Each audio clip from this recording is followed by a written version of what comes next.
그리스도 안에서 사랑하는 성도 여러분, 이동훈 목사의 성경의 세계 시간입니다. 우리는 소위 그리스도인의 비헤이버, 행함에 대하여 생각해 보고 있습니다. 이를 기독교 신학에서는 기독교 윤리학이라는 이름으로 명명합니다. 그러니까 그리스도인으로서 어떻게 살아야 하는가 하는 것의 문제입니다. 오늘은 2022년 1월을 마지막 보내는 주간으로서 기독교 윤리학을 형성하고 있는 구약 성경 신학의 배경들, 구약 성경 신학에는 기독교 윤리를 형성하고 있는 어떤 배경을 가지고 있는가, 몇 가지 어떤 특징들이 있는가라는 제목으로 생각을 해볼까 합니다. 성경이 갖고 있는, 특별히 먼저는 구약 성경이 가지고 있는 기독교 윤리로서의 특징, 배경, 그 특징들이 곧 배경이기도 한데, 그래서 하는 말씀입니다. 구약 성경 신학 안에 있는 기독교 윤리로서의 어떤 특징, 그것이 기독교 윤리의 배경이 되었다는 것입니다. 그래서 먼저는 그 시대 사람들이 기독교 윤리학에 어떤 영향을 끼쳤는가, 그 영향은 무엇을 의미하는가 하는 것을 간략하게 좀 살펴보자 하고, 두 번째는 결국 성경 말씀이 우리는 하나님의 말씀이고 곧 영이요 생명이라고 하는 기본적인 입장을 가지고 있습니다. 그럼에도 불구하고 이와 같은 영적이면서 또한 신비적이고 한 이 말씀들이 기독교 윤리가 형성되는 역사적 과정에서 어떤 역할을 했는가, 어떤 가이드로서 기독교 윤리가 변천 발전해 왔다고 보는 것입니다. 변천 발전해 왔다고 볼 때 제가 언급하고 있는 이와 같은 내용들은 어떤 배경에서 어떤 역할들을 했겠는가라고 우리가 한번 추적해 보는 것입니다. 첫째는 구약 성경 신학 시대에 우리가 익히 알고 있는 바와 같이 율법이라고 하는 것이 놀랍게 정대되었습니다. 다른 어떤 종교이든지 윤리적이고 도덕적인 측면이 있습니다. 있음에도 불구하고 히브리 민족들에게는 율법이라고 하는 고유한 법이 있어서 그 법이 아주 제대로 자리를 잡아갔다라고 볼 수 있습니다. 왜 그럴까요?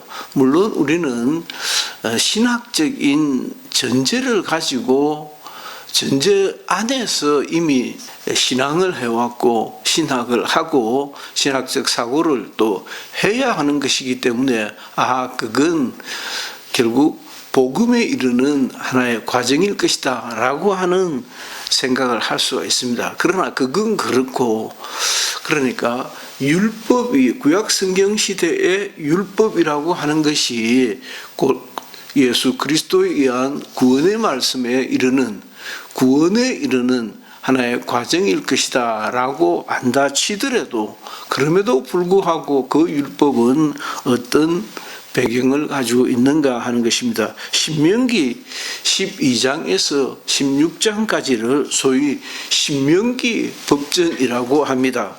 전적으로 새로운 법전인 것은 아니고 언약 법규, 그러니까 구약 성경 시대에 주어져 있는 언약의 말씀들을 수정 또는 확대해서 이루어진 법규들이다라고 볼 수 있습니다. 기원전 7세기 무렵에 사회 경제적 그리고 정치 종교적인 상황을 잘 반영하고 있는 그런 본문으로도 알려져 있습니다. 여기에는 이방 사람들에 대한 동정적인 태도는 좀 약화져 있고, 그러나 여러 다른 법들이 있어서 그 법들이 체계화되고 율법화되고 굉장히 규정화되어져 가는 것을 볼 수가 있습니다. 가난하고 약한 사람들에 대한 배려가 좀 더 강하게 표현되어져 있고, 제사에 대한 관심도 이전보다는 보다 더 강한 것을 찾아볼 수 있습니다. 이방 사람들로부터 이자를 취함도 승인되어져 있고, 모세 시대 이전에 있었던 그 법규보다는 고도로 발달된 인도주의적인 측면도 나타나고 있습니다. 한 예를 들어보면 채무를 지닌 가난한 이스라엘 사람들에 대한 채무의 면제가 곧 그러한 것들입니다. 신명기 15장 1절로 3절에 있는 말씀입니다. 여기에는 이혼을 또 시인하고 살인의 경우에도 조건을 제한하기도 합니다.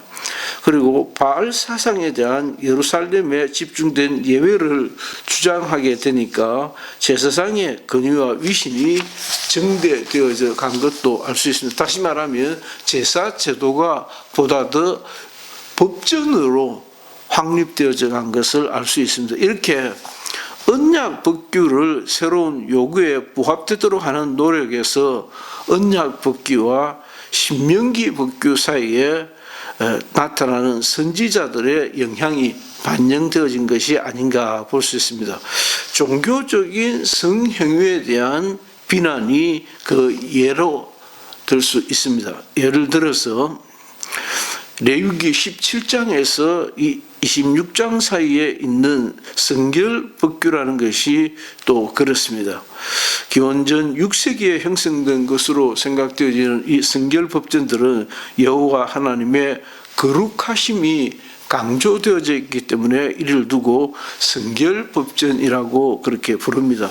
자, 이와 같이 구약 성경 시대에는 이스라엘 백성들이 모세 이전 시대에 그들에게 있었던 그 신전 의식, 도덕적 감정들이 하나의 법규범으로 점점 더 확립되어져 가는 것을 우리가 확실히 짐작해 볼 수 있습니다. 두 번째는 개인주의의 성장 혹은 영향이다라고 하는 것입니다. 율법서에서나 예언서에서나 사회적인 연대를 강조하고 있습니다. 그러니까 율법서에서나 예언서에서나 사회적 연대성을 강조하고 있는데 민족 전체의 충성을 요구하는 것입니다. 전체 공동체의 운명이 개인의 운명에 연결되어 있을 뿐만이 아니라 후대의 운명까지도 선조들의 의로움과 제과에 의하여 좌우된다고 보았던 것입니다. 그것이 출애굽기 20장 5절로 6절에 있는 말씀입니다. 출애굽기 20장 5절로 6절이 십계명을 우리에게 정리가 되어져 있는 것입니다. 그런데 예레미야와 에스겔 시대로 넘어가서는 개인의 중요성이 전면에 부각이 되고 중요성이 또한 강조를 띠게 됩니다. 모든 사람이 자신의 죄 때문에 죽게 될 것이고 새로운 언약은 각 사람의 마음속에 신비에 기록될 것이라고 말씀합니다. 예레미야 31장 29절로 30절 유명한 말씀입니다. 각 사람의 죄로 인하여 죽게 될 것이지 조상의 죄로 인하여 죽는 것은 아니다라는 것입니다. 에스겔도 마찬가지로 개인의 책임을 강조하게 됩니다. 에스겔서 18장 20절에서 아들은 아비의 죄악을 담당치 않을 것이고 아비는 아들의 죄악을 담당치 아니하리니 의인은 의인의 의도 자기에게로 돌아가고 악인의 악도 자기에게로 돌아가리라고 하는 개인주의가 확연히 부각되고 있는 것을 볼 수 있습니다.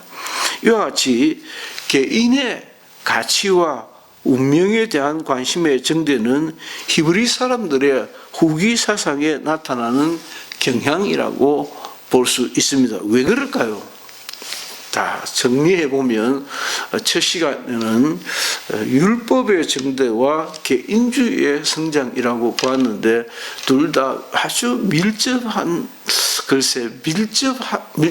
밀접한 영향을 가진다고 볼 수 있는데 왜 율법으로 곧 정착이 되어져 가는 것이 이렇게 나타났을까?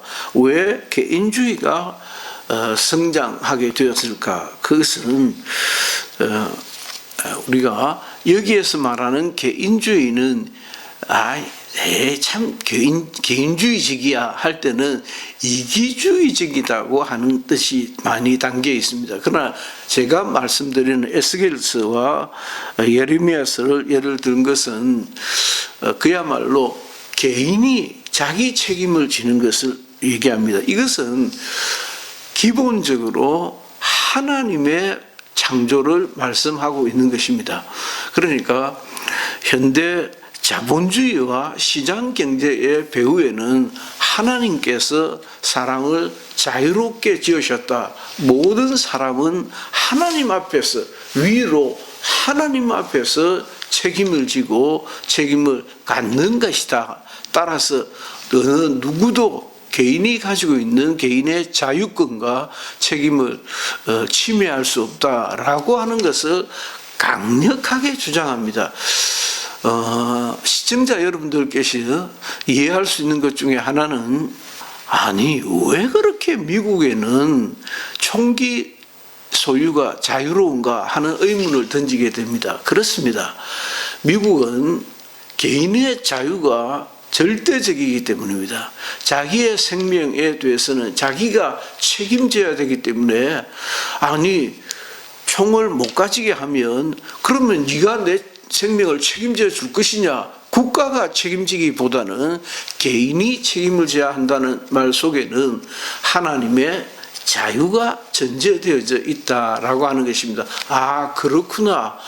하나님께서 개인에게 주신 절대 천부적인 권한으로서의 자유에 대한 사상은 개인주의를 강조하게 되고 그 개인주의에 대한 강조는 점점 율법이 정착화되어지는, 그러니까 율법주의는 법정주의다 혹은 법치주의다라고 하는 것입니다. 그러니까 개인이 자기 요랑대로 통치를 하는 것이 아니고 법에 관련된 규정을 따라서 그와 같은 것들이 아주 무참하게 썰어져 넘어갔던 것이 문재인 정부 하에서의 법치 개념이었습니다. 그러니까 대통령이 그것 좀 자세히 알아보세요 라고 비서관 회의에서 이야기를 한번 하게 되면 사정없이 날려버리고 법을 초월해서, 그러니까 우리 헌법과 법에 대한 그 규정이 있는데 그 절차를 무시해버리고 대통령의 말이 절대 권한을 가지고 행사를 하게 되었다는 것입니다. 뭐 웬만한 시민들은 다 알고 있는 것 같이 원전에 관한 문제도 마찬가지입니다. 대통령께서 원전의 피해에 관한 어떤 영화를 보았던 모양인데 그 영화를 보고 충격을 받고 놀랬고 이 원전 이거 큰일 나겠다. 민족을 구렁텅이로 빠뜨리는 것보다라고 해서 원전 감축 제도를 구상을 하게 되었는데 그러니까 마구잡이로 법적인 어떤 정당한 절차에 따라서 원전을 감하는 것이 아니고 그것이 국민 여론을 반영시킨 것이 아니라 대통령 개인의 통치에서 나왔다는 것입니다. 그래서 법적인 절차를 따졌는지 제대로 지켰는지 안 지켰는지를 한번 따져보자 라는 것이고, 또 하나는 김아무개라고 하는 전 검사장이 있은 법무부 차관을 지낸 사람이죠. 그 차관이 아마도 이 사람이 좀 부정한 짓을 했는 것 같아요. 그런 소문들이 언론에 많이 퍼져나갔으니까 역시 대통령이 그거 좀 잘 수사해 보라고 라고 하는 말로 아주 무법적으로 그 사람을 옥죄기 시작했다는 것입니다. 그 옥죄는 과정에서도 법을 초월한 측면이, 검찰, 경찰이 법을 초월한 측면이 있더라. 그건 아니다. 그건 법치주의가 아니다는 것입니다. 이와 같이 자유민주주의 제도 하에서의 법치주의는 하나님께서 인간을 대단히 자유롭게 행사할 수 있는 자유권을 주셨다는 기본 사상을 가지고 있다는 것입니다. 그래서 칭찬을 들어도 내가 칭찬을 듣고 야단을 맞아도 내가 야단을 맞고 그 책임은 그 행위는 내가 지고 책임도 내가 진다라고 하는 신전의식, 하나님 앞에서의 그 자유롭게 지음을 받은 존재라고 하는 의식이 있더라고 하는 것입니다. 오늘은 이와 같이 간단하게 살펴보고 오늘 수요일에는 이어서 하나님의 공의와 공정성, 하나님의 공정성과 종말론 사상에 대해서 계속해서 살펴보도록 하겠습니다. 유동훈 목사의 성경의 세계 시간이었습니다. 특별히 오늘은 구약 성경 시대의 율법의 정대와 개인주의가 어떤 윤리적 배경에서 등장했는가, 또 어떤 윤리적 영향을 미쳤는가에 대해서 살펴보았습니다. 감사합니다.